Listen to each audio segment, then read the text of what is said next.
Welcome to English class of Spark Virtual Academy. Today is our demo class of articles. Today we will learn about articles. The article hunda छा आहिनि, article आहे छा, article जो इस्तेमालु कीअं थींदो आहे, ऐं article हूंदा छा आहिनि.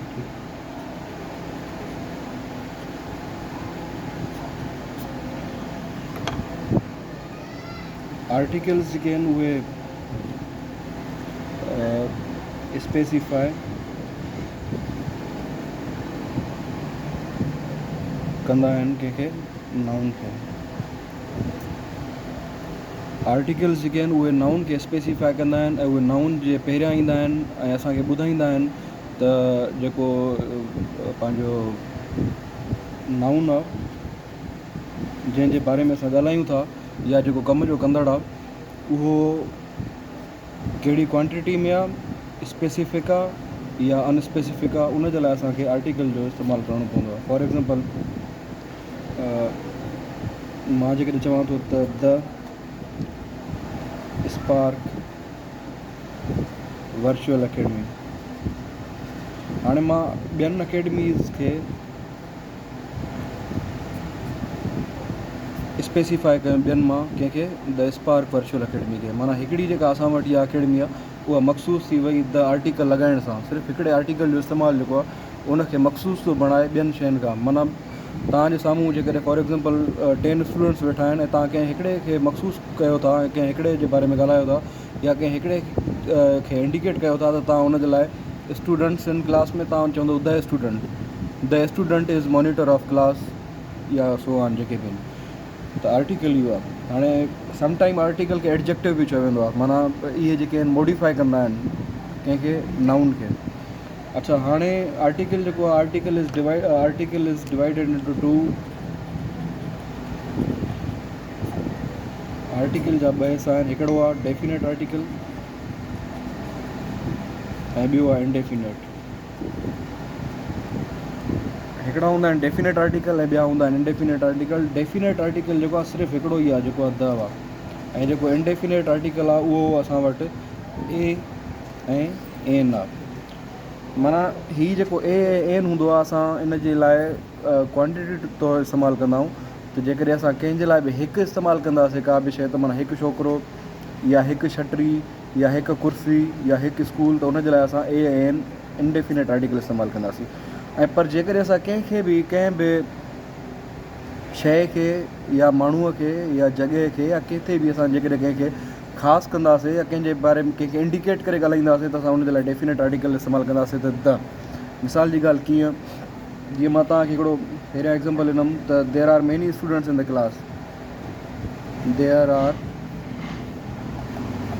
Many students in the class में तमामु घणा शागिर्द आहिनि. हाणे द क्लास असां इहो इस्तेमालु छो कयो आहे, छो त असां हिन क्लास जी ॻाल्हि था कयूं. त हिन क्लास में असां वटि जेके आहिनि उहे केतिरा ई शागिर्द आहिनि. हाणे द क्लास जेको थी वियो त माना असां हिनखे छा कयोसीं, मखसूस कयोसीं, ऐं इहो असांजो जेको आहे उहो डेफिनेट आर्टिकल आहे. वरी इंडेफिनेट आर्टिकल जो इस्तेमालु. इंडेफिनेट आर्टिकल जेको आहे त ए ऐं एन आहे. ए ऐं एन इहो इंडेफिनेट आहे, पर इहो असांखे पंहिंजी ॻाल्हि मां वाज़े आहे त माना इन जो मतिलबु आहे सिर्फ़ु हिकु. माना हिकु माण्हू, अ मैन इज़ कमिंग, हिकु माण्हू अची रहियो आहे. असां जेकॾहिं चऊं त हुन जे लाइ असां ए इस्तेमालु कंदा आहियूं. ऐं उहे लेटर्स उहे वर्ड्स जेके वॉवल्स सां स्टार्ट थियनि उन्हनि सां असां एन इस्तेमालु कंदा आहियूं. पर इन्हनि में कुझु फ़र्क़ु बि आहिनि. जीअं हाणे वॉवेल असां वटि अम्ब्रेला आहे, ही वॉवेल सां स्टार्ट थियल आहे. असां हिन जे अॻियां छा विझंदासीं, एन लॻाईंदासीं, एन अम्ब्रेला. पर यू सां ॿियूं शयूं बि त हलनि थियूं. जीअं यूनिवर्सिटी आहे या यूनिक आहे. हाणे आहिनि त हे यू छा आहे, वॉवेल आहे, पर असां इनखे एज़ वॉवेल करे न वठंदासीं. असां हिन जे साम्हूं जेको आर्टिकल इस्तेमालु कंदासीं उहो आर्टिकल इस्तेमालु कंदासीं ए. छाजे करे त हीअ जेको यू आहे असांखे अलफ़ जो उचार नथो कढाए. उहे वॉवेल्स जेके अलफ़ जो उचार ॾींदा आहिनि असां उन्हनि सां एन इस्तेमालु कंदासीं. ऐं उहे वावेल जेके असां वटि उहे पंहिंजो उचार कढनि। हाणे हे अम्ब्रेला यूनिवर्सिटी इहे यके जो उचार कढंदा, इन सां असां ए लॻायो आहे, यूनिवर्सिटी ऐं यूनिक, इन सां एन न लॻाईंदासीं, एन यूनिवर्सिटी न चवंदासीं, एन यूनिक न चवंदासीं, सिर्फ़ु ए चवंदासीं। ऐं अम्ब्रेला आहे जेको आहे त यू सां जो स्टार्ट वर्ड जो, पर उहो असांखे जेको पंहिंजो बयानु थो करे त उहो अलिफ़ जे सां करे थो ऐं अम्ब्रेला थो थी वञे। ठीकु, सेम ईअं ई त वरी जीअं हिकिड़ो असां वटि वर्ड आहे फॉर एग्ज़ाम्पल हेन कुकिड। ठीकु, हाणे ही कॉन्सोनेंट आहे, असां चवंदासीं ए हेन, पर वरी ॿियो लफ़्ज़ आहे असां वटि ऑरर या ऑनेस्ट। हाणे ही ऑनेस्ट या ऑरर ही इन में जेको आहे असांजो जेको एश आहे उहो साइलेंट आहे, त पोइ इन जे साम्हूं जेको आहे असां छा इन्हनि जे लाइ बि असां वरी एन आर्टिकल इस्तेमालु कंदासीं। ठीकु आहे, त हीअ जेको हुयो थोरो डिफाइन करे हिन खे बहितर हुयो। डेमो क्लास आहे, हिन जे करे वधीक असां हिन खे डिटेल में नथा वञूं। हाणे वरी असांजो जेको द आर्टिकल आहे, द उहे सभु शयूं जिन जे लाइ असां स्पेसिफाई कयूं। फॉर एग्ज़ाम्पल दुनिया जा सभु ओशन जेके आहिनि, दुनिया जा सभु ओशन, जेकॾहिं कंहिं बि ओशन जी ॻाल्हि कंदासीं असां उन साम्हूं द लॻाईंदासीं। दुनिया जो कहिड़ो बि रिवर आहे, कहिड़ो बि दरिया हूंदो, फॉर एग्ज़ाम्पल गंगा या इंडस रिवर आहे, अमेज़ॉन रिवर आहे, असां उन जे साम्हूं द इस्तेमालु कंदासीं। दुनिया जो कहिड़ो बि माउंटेन रेंज आहे, कहिड़ी बि माउंटेन रेंज जो मतिलबु छा थियो, जेके जाबली सिलसिला हूंदा आहिनि, पहाड़ी सिलसिला हूंदा आहिनि, उन्हनि खे असां चवंदा आहियूं माउंटेन रेंज। मां इहा शइ हिते तव्हां क्लियर कजो त हीअ जेको असां वटि पंहिंजो सिर्फ़ु हिकिड़े माउंटेन जी ॻाल्हि नथी हले, माउंटेन रेंज जी ॻाल्हि थी हले। हाणे माउंटेन रेंज जेका आहे जहिड़ी बि हूंदी, फॉर एग्ज़ाम्पल असां वटि इहा आहे कराकोरम रेंज आहे, द कराकोरम रेंज चवंदासीं, या द हिमालय आहे, द हिमालय चवंदासीं। खीरथर रेंज आहे, द खीरथर चवंदासीं। माना इन्हनि सभिनी जे साम्हूं द इस्तेमालु कंदासीं। दुनिया जूं उहे मख़सूस या जेके दुनिया जा वंडर्स आहिनि, फॉर एग्ज़ाम्पल हाणे वंडर आहे असां वटि हिकिड़ो ताजमहल, हाणे चवंदासीं सिर्फ़ु ताज न चवंदासीं, चवंदासीं the Taj Mahal.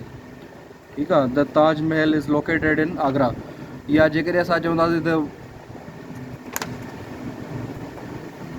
Wall of China, wall of China न चवंदासीं, द वॉल ऑफ चाइना चवंदासीं। असां हिन खे बि जेको आहे त इन सां मख़सूस कंदासीं, द सां, the wall of China is located in China. त इहे उहे वंडर्स आहिनि या ओशन्स आहिनि या रिवर्स आहिनि, उन्हनि जे लाइ बि असां इहो द आर्टिकल इहो इस्तेमालु कंदासीं। थोरो इन में बि हिकिड़ी हूंदी आहे शइ, त द जो जेको उचार आहे उहो हिकिड़ो असां इस्तेमालु कंदा आहियूं द सां ऐं ॿियो कंदा आहियूं दे सां। हाणे आहे इहो ई द, पर असां हुन जेके दे सां इस्तेमालु कंदासीं। कंहिंसां दे इस्तेमालु कंदासीं, जेकॾहिं असांजे साम्हूं को वर्ड अहिड़ो आहे जेको वॉवेल सां स्टार्ट आहे, जेके चवंदासीं द ऑनेस्ट। हाणे हिते असां हीअ द करे न पढ़ंदासीं, हिते कढंदासीं दी ऑनेस्ट। ऐं उहे लफ़्ज़ जेके असांजे कॉन्सोनेंट सां स्टार्ट थियनि था, जीअं पंहिंजो हेन आहे, त असां हुन जे लाइ वरी द हेन चवंदासीं, इन लाइ दी हेन न चवंदासीं। That is difference between definite and indefinite articles and these are articles. बाक़ी इहा असांजो डेमो क्लास आहे, ऐं वधीक जेकॾहिं असांखे हिन खे डिटेल में पढ़णो आहे त उहो नेक्स्ट असां हिन खे टॉपिक तौरु पढ़ंदासीं। Thank U very much.